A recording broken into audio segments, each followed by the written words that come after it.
I decided to do a fitted bed cover in a very neutral linen material, and then a classic foot scarf to go across the end of it with a little signature flying W. And then I went with a very classic simple headboard.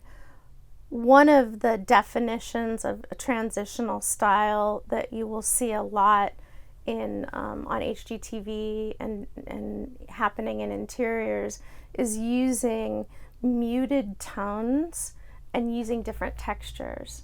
So this headboard with the really nubby fabric gives you the different texture of the different colors that are in this space.